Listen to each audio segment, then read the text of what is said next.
Nakaranas ka na ba ng sitwasyon na habang mas lalo mong hinahabol ang isang tao, mas lalo siyang lumalayo? Parang habang ikaw ay todo effort, siya naman ay parang wala lang. At sa huli, ikaw yung pagod, ikaw yung talo, at ikaw yung nasasaktan. Pero paano kung sabihin ko sa'yo na ayon sa mga Stoic philosophers, ang tunay na paraan para makuha ang pag-ibig ay hindi sa paghabol, kundi sa pagbitaw? Yes, tama ang narinig mo. Minsan, ang pinakamakapangyarihang hakbang para makuha ang respeto at pagmamahal ng iba ay ang hindi sila habulin. Bago natin simulan, nais kong magpasalamat sa mga loyal kong subscribers sa patuloy na pagsuporta sa aking channel. Kayo ang inspirasyon ko sa paggawa ng mga bagong content. Kung bago ka sa channel ko, comment mo na kung taga saan ka. Marami sa atin ang lumaki sa ideya na kapag may gusto ka, kailangan mong ipakita. Kapag mahal mo, ipaglaban mo. Kapag gusto mo siya, gawin mo ang lahat para mapansin ka niya. Sounds romantic, di ba? Parang pelikula. Pero sa totoong buhay, madalas iba ang kinalalabasan. Habang mas nagte-text ka, mas hindi siya nagre-reply. Habang mas nagpapakita ka ng effort, mas nagiging malamig siya. Habang mas nagpupursige ka, mas lumalayo siya. Sa huli, parang nawawala yung self-respect mo. Parang nabubura yung dignidad mo dahil ikaw yung parang naghahabol. Habang siya, chill lang. Nang masakit pa, hindi lang sa relasyon to nangyayari. Kahit sa dating stage pa lang, ramdam na natin to.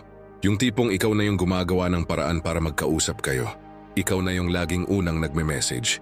Ikaw na yung laging available. At siya, busy, hindi makasagot. O kung sasagot man, laging isang tanong lang, kamusta? Tapos ghosting ulit. Sa sobrang effort mo, parang ikaw na yung nauubos. Ngayon, bakit ba ganito? Bakit habang hinahabol mo mas lumalayo? Simple lang, human psychology. Ayon sa psychology, kapag mas madaling makuha ang isang bagay, mas hindi natin ito pinapahalagahan.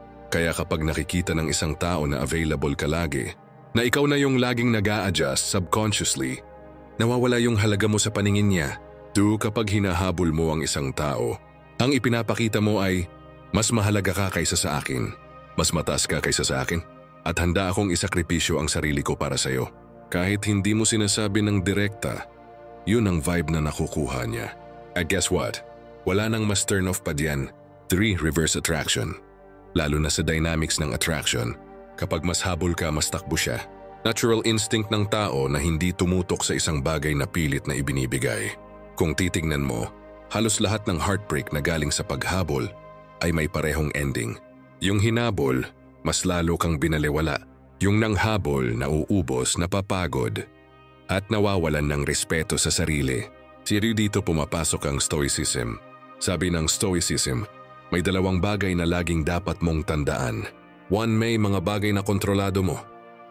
2. At may mga bagay na hindi mo kontrolado. Guess what? Hindi mo kontrolado kung magugustuhan ka ng isang tao. Hindi mo kontrolado kung babalik siya sa'yo. Hindi mo kontrolado kung magiging loyal siya. Pero ano ang kontrolado mo?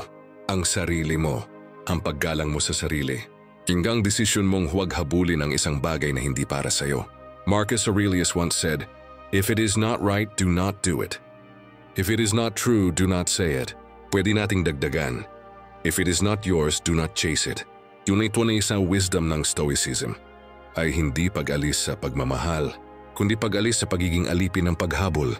Kapag hinabol mo ang isang tao na hindi interesado, nawawala ang kapangyarihan mo. Pero kapag pinili mong tumayo, maghintay, at manatiling totoo sa sarili mo, mas lalo kang nagiging attractive. Bakit? Dahil ang tao ay naa-attract sa confidence, hindi sa desperation. Naa-attract sa self-respect, hindi sa self-sacrifice. Naa-attract sa taong kayang magsabing, kung para sa akin ka, mananatili ka. Kung hindi, hindi ko kailangang pilitin. Na-experience mo na ba yung tipong wala ka namang ginagawa, pero mas lalo siyang lumalapit? Yung hindi ka nagpapakita ng sobrang effort, pero siya ang kusang naghahanap sa'yo. Kung minsan napapansin mo, habang mas relaxed ka, mas malapit ang tao.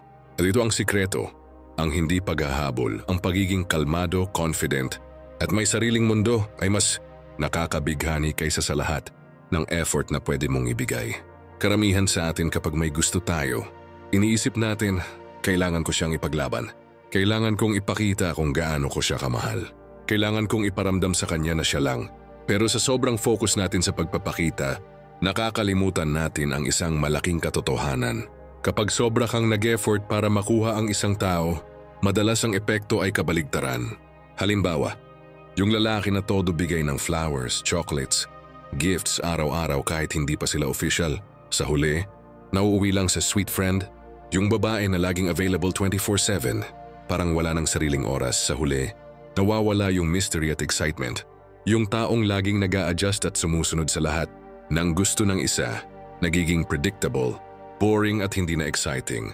Nakakatawa kasi, iniisip natin na effort equals love.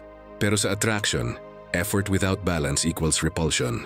Ngayon, bakit nga ba mas nakaka-turn off ang sobrang habol?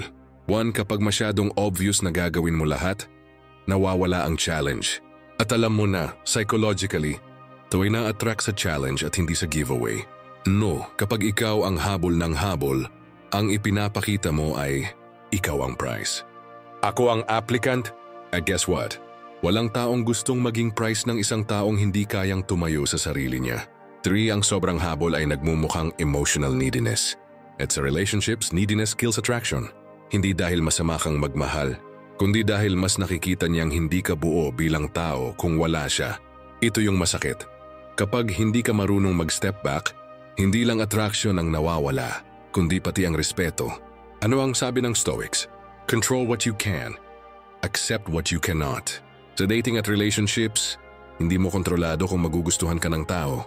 Hindi mo kontrolado kung mananatili siya, pero kontrolado mo kung paano ka magdadala ng sarili mo. Narito ang 3 Stoic principles na pwede mong i-apply. The Stoics believed in apatheia.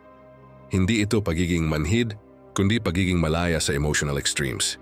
Kapag hindi mo hinahabol ang isang tao, ipinapakita mo na may control ka sa emosyon mo. Hindi ka alipin ng desire. Yan mismo ang nagbibigay ng aura ng confidence.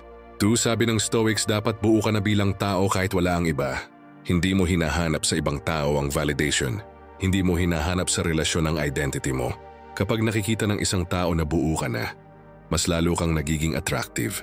Bakit? Kasi hindi ka clingy. Hindi ka dependent. Isipin mo to. Hindi mo kontrolado kung sasagot siya sa chat. Hindi mo kontrolado kung tatawagan ka niya. Pero kontrolado mo kung maghihintay ka buong araw o kung gagamitin mo ang oras na yon para i-improve ang sarili mo. Kapag pinili mong i-focus ang energy mo sa sarili mo, mas lalo kang nagiging valuable. Hindi lang sa paningin niya kundi sa paningin mo rin. Practical application. Instead of chasing attention, focus on building your own life. Work out, build your career, pursue your hobbies. Instead of over-messaging, give space. Dahil ang space ay nagbibigay ng chance para siya ang mag-initiate. Instead of proving your worth, live your worth. Dahil ang taong tunay na confident, hindi kailangang ipakita ng paulit-ulit natural na lumalabas. Na-experience mo na ba na habang mas nagiging busy ka sa buhay mo, mas lalo kang nagiging interesting sa ibang tao? Yung hindi ka naman nagpapapansin, pero sila mismo ang lumalapit. Ang sikreto? Hindi mo sila hinahabol. At dito pumapasok ang Stoicism, ang mindset na kapag natutunan mong maging content at buo sa sarili mo, mas lalo kang nagiging attractive sa iba. Kahit wala kang ginagawa, ang karaniwang maling akala sa relationships, kailangan kong ipakita na siya ang mundo ko para mahalin niya ako. Kaya maraming tao ang nagiging sobra sa time investment, lagi siyang inuuna kahit hindi naman reciprocated. Sobra sa emotional investment, lahat ng feelings ibinubuhos kahit walang assurance. Sobra sa effort, binibigay ang lahat kahit wala pang commitment. Resulta, burnout, imbalance, at madalas rejection kasi tao ay hindi naa-attract sa pagiging desperate. Tao ay naa-attract sa pagiging self-sufficient. Imagine this, may 2 tao, yung isa laging online, lagi kang chine-check, lagi kang nandyan, at dahil palaging present parang nawawala ang mystery. Yung isa, busy sa sariling growth, hindi palaging available. Pero kapag nakikipag-usap, meaningful at genuine. Sino ang mas interesting? Halos lahat sasagot, yung pangalawa. Bakit? Dahil ang tao ay naturally drawn sa mga taong may sariling buhay. Dahil ang tao ay naa-attract sa energy ng independence at self-confidence. Dahil ang taong hindi naghahabol ay may aura ng I am complete, with or without you. At dito nagiging ironic, habang mas pinipilit mong makuha ang isang tao, mas nawawala yung attraction. Habang mas relaxed ka at hindi mo siya hinahabol, mas lalo siyang curious at interesado. Ngayon, paano ginagawa ito ng Stoics? May ilang prinsipyo silang pwedeng i-apply. 1. Stoics believe na hindi mo dapat itali ang kaligayahan mo sa resulta na hindi mo kontrolado. Halimbawa, hindi mo kontrolado kung magugustuhan ka niya. Hindi mo kontrolado kung magiging kayo.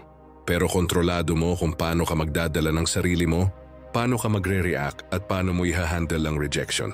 At kapag detached ka sa outcome, nagiging natural kang kalmado. And guess what? That calmness is magnetic. Turi para sa Stoics, ang pinakamahalagang bagay ay mabuhay ayon sa virtues. Wisdom, courage, justice, temperance. Kung ia-apply mo sa dating life, wisdom. Alam mo kung kailan ka dapat lumapit at kailan dapat umatras. Courage. May lakas ka ng loob na hindi habulin ng isang tao kahit gusto mo siya kasi alam mong hindi healthy. Justice. Marunong kang magbigay ng respeto sa kanya at sa sarili mo. Temperance. Hindi ka sobra, hindi ka kulang. Alam mo yung balance. 3. Isipin mo, panandalian lang ang lahat. Kahit ang crush mo, ang relasyon mo, ang attraction. Lahat temporary. So bakit ka magsasayang ng oras sa walang katumbas na habol kung pwede mong gamitin ang oras na yon para mabuhay ng buo at makabuluhan? Kapag alam mong limitado ang oras, mas pipiliin mong i-value ang sarili mo kaysa humabol sa taong hindi naman interesado. Practical scenarios. Scenario 1, chatting. Instead of spamming messages, magpadala ka lang ng isa.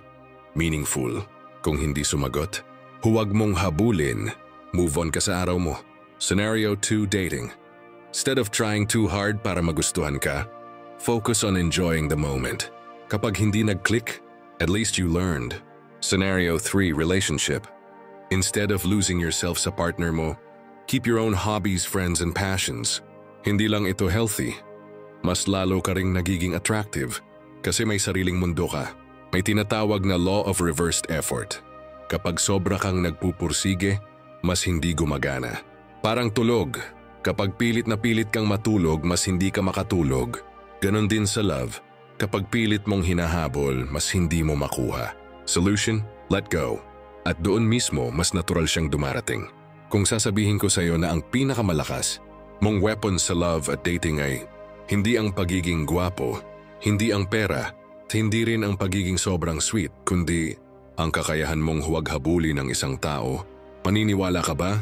Ito ang sikreto ng mga Stoics. Ang tunay na attractive ay ang taong kayang magpigil, kayang maghintay, at kayang mabuhay ng buo kahit wala ang ibang tao. Tunin ngayon ka sa huling bahagi ng video na ito. Ipapakita ko sa iyo kung paano mo ito tuluyang magagamit sa totoong buhay. Karamihan ng tao, lalo na pag in love, natatrap sa cycle ng paghabol. Kung hindi siya nagre-reply, mas lalo mong gustong mag-message. Kung malamig siya, mas lalo mong gustong mag-initiate. Kung lumalayo siya, mas lalo mong gustong humabol. At dahil dito parang nawawala yung balance ng relasyon. Yung isa laging tumatakbo. Yung isa laging humahabol. Pero ang hindi naiintindihan ng marami, habang patuloy kang humahabol, lalo mong pinapababa ang sarili mong halaga. Kapag tuloy-tuloy kang habol, may tatlong malaking problema. 1. Nauubos ka. Lahat ng oras, energy at emotions mo, ibinubuhos mo sa isang taong hindi naman reciprocated. Ang ending, ikaw ang pagod, ikaw ang drained. To receive, nawawala ang respeto. Tandaan, ang respeto ay hindi hinihingi. Ito ay kusang binibigay. Pero kapag nakikita ng isang tao na wala ka ng boundaries at wala ka ng sariling mundo, natural, mawawala ang tingin niyang value sa'yo. 3. Nawawala ang mystery. Attraction thrives on curiosity. Kapag palagi kang present, predictable, at obvious na sobrang habol, nawawala yung spark. Ito ang dahilan kung bakit napakaraming tao ang nauuwi sa heartbreak. Hindi dahil hindi sila lovable, kundi dahil hindi nila alam kung paano pigilan ang sarili sa sobrang habol. Ngayon, ano ang sinasabi ng Stoicism tungkol dito? Simple lang, huwag mong habulin ang hindi mo kontrolado. 1. Ayon kay Epictetus, some things are up to us, some things are not. Kung hindi mo kontrolado ang feelings ng ibang tao, bakit mo hahabulin? Ang kayang kontrolin lang ng Stoic ay ang sarili niyang actions, mindset at response. Kapag indifferent ka sa resulta kung magiging kayo ba o hindi, mas lalo kang nagiging kalmado, confident at attractive. Marcus Aurelius once said, "Conquer yourself, and you will conquer the world." Kapag kaya mong pigilan ang sarili mong impulse na maghabol, napapakita mo ang pinakamalakas na anyo ng discipline. At yung disiplinang yan, yun mismo ang nagiging magnet ng respect at attraction. 3. Hindi mo kontrolado ang puso ng ibang tao. Pero kontrolado mo kung paano ka titingin sa salamin. Kontrolado mo kung paano ka mamumuhay araw-araw. Kontrolado mo kung paano ka magtatayo ng buhay na masaya at makabuluhan kahit wala silang lahat. At tandaan, ang taong hindi takot mawala ang iba, yun ang taong hindi kayang iwan ng iba. How to apply stoicism in love? Kung hindi ka niya nireplyan agad, huwag mong habulin. Respect their space. At gamitin mo ang oras para gawin ang mga bagay na nagpapasaya sa'yo. Kung malamig siya, huwag mong pilitin. Huwag mong gawing trabaho ang buhay ng ibang tao. Focus sa sarili mong growth. Kung iniwan ka, huwag mong ipagpilitan dahil hindi mo kontrolado ang desisyon niya. Pero kontrolado mo ang healing mo at kung paano ka babangon. Kung may natutunan ka sa buong video na ito ang comment mo sa baba. Huwag mong habulin ang pag-ibig. Dahil ang pag-ibig na totoo ay hindi kailanman pinipilit. Ito ay kusang dumarating sa tamang tao, sa tamang oras, at sa tamang dahilan. Kaya ngayong linggo, challenge ko sa'yo, ibalik ang focus sa sarili mo, ayusin ang katawan mo, palakasin ang mindset mo, tuhigit sa lahat respetuhin ang sarili mo. Dahil kapag ginawa mo yan, hindi lang pag-ibig ang makukuha mo, kundi ang respeto ng lahat ng tao sa paligid mo. Kung nagustuhan mo itong Stoic Dating Mindset Series, huwag kalimutang i-like, share at mag-subscribe at i-on ang notification bell para mas marami pa tayong mapag-usapan tungkol sa stoicism, self-growth at relationships. At tandaan, ang taong hindi naghahabol yun ang taong kusang hinahabol.